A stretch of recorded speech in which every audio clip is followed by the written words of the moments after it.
भैया भैया भैया। राम जी बोले ये मानने वाला नहीं है। सरकार हम पे भी अपनी दया दृष्टि कृपा बनाए रखें, हम भी आपके साथ वनवास जाने को तैयार। राम जी ने कहा लक्ष्मण भरत जी घर में नहीं है, शत्रुघ्न जी घर में नहीं है। पिताश्री मेरे दुख के कारण वियोग के कारण अस्वस्थ है। 3 माताएं सारी अयोध्या आपके कंधों में है। आप माता पिता का ख्याल रखो, प्रजा का ख्याल रखो, वनवास हमारा हुआ। लक्ष्मण जी तुरंत बोल पड़े महाराज कि गोरों पे तो मातो मेरे कोई नहीं, आप ही सब कुछ। गोरों पे तो मातो न जानो का हो, कहाओ स्वभाव नाथ पत्याओ। मोरे एक सब हित में स्वामी, दीन बंदोरे अंतर्याम। आज जैसे ही लक्ष्मण जी ने कहा महाराज मैं नहीं जानता महाराज दशरथ न हमारी न कौशल्या न सुमित्रा न कैकेयी, मैं तो केवल आपको ही मानता हूं। अगर आप नहीं लेवा के गए तो सीता जी तो कहती ही रही थी हम पाताल लोक को चले जाएं। पाताल लोक गए। राम जी बोले ये तो बहुत कड़क आदमी। राम जी ने कहा अच्छा अच्छा सुन सुन मेरी पूरी बात तो सुन। हाँ बोलिए महाराज। राम जी बोले तो मैया सुमित्रा से आ गया मांगो। मांगहु विदा माते सन जाई, आयहु बेग चलहि बन भाई। मैया सुमित्रा से आज्ञा मांगने गए। सुमित्रा मैया बीच आंगन में बैठी चौंक पूरती थी, और जब से सुना था कि राम वनवास जाने वाला है उसी आंगन में बावरी की तरह बैठी रही। क्यों? ना तो मैं अपनी बड़ी बहन कौशल्या की तरफ बोल सकती हूँ और ना महारानी कैकेयी को कुछ कह सकती।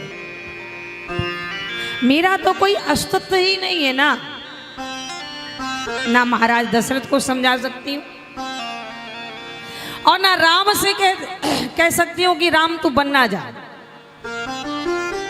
वारे विधाता आपने मुझे इतना छोटा बना दिया कि मैं कोई डिसीजन ही नहीं ले सकती, ना किसी से कुछ कह सकती।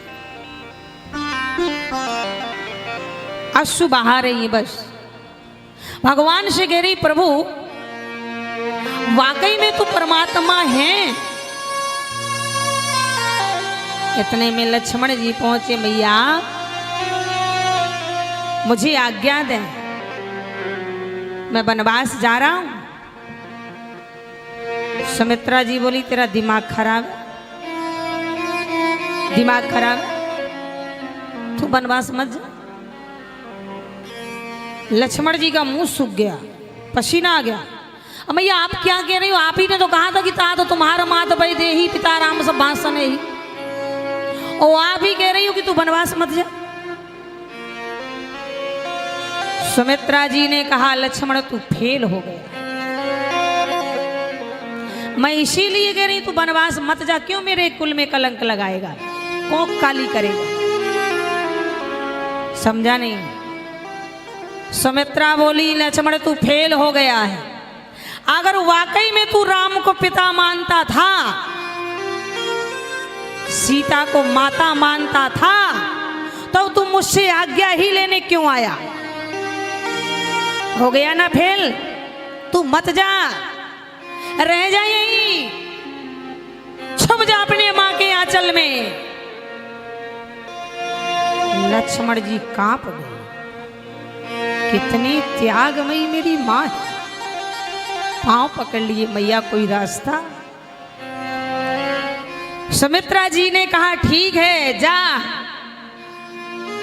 मैं तुझे सप्लीमेंट्री लगा के भेज रही हूं। वैसे तो तू फेल हो गया है लक्ष्मण, पर मैं सप्लीमेंट्री लगा रही हूं और मेरे 5 सब्जेक्ट हैं। मेरे 5 सब्जेक्ट हैं, अगर एक में भी फेल हो जाना तो लौट के मुझे मुंह नहीं दिखाना, कहीं भी चला जाना। ये है भारत की वीरांगना त्यागमयी मैया सुमित्रा। कौन कौन से हैं? मैया सुमित्रा कहने लगी, राग रोष से सुन लक्ष्मण, ये मेरे 5 सब्जेक्ट हैं सप्लीमेंट्री। राग रोष ईर्ष्या मद मोह जन सपने ने के बस हो। राग रोष ईर्ष्या मद और मोह, 5 बातें जागृत में तो बहुत दूर हैं, स्वप्न में भी नहीं आना चाहिए। लक्ष्मण जी से भूला नहीं जा रहा। लक्ष्मण जी ने फिर पांव पकड़ा, मैया एक बार फिर बता, ये 5 बातें हैं क्या? क्या सब विषय हैं? बोले तो सुन लक्ष्मण, राग उर्मिला से नहीं करना। 14 साल बन जाना, कभी भी सपने में ये ना आ जाए कि मैं अपनी उर्मिला को छोड़ के आया। राग उर्मिला से, ईर्ष्या भरत से नहीं होना कि आज मैं वनवास में हूं और भरत अयोध्या का राजा है। राग उर्मिला से, ईर्ष्या भरत से नहीं होना। रोष कभी कैकेयी से नहीं करना। काश कैकेयी ने वनवास नहीं दिया होता तो आज मैं वनवास में नहीं होता। ईर्ष्या और रोष कभी कैकेयी से नहीं करना। सोने मद स्वयं में नहीं होना चाहिए कि मैं नहीं होता तो राम जी के साथ में कौन है। 5वां विषय मेरा ये है, मेरे लाल लाडले लखन, मोह कभी सभागन मां से नहीं कर लेना कि मैं अपनी मैया छोड़ आया हूं।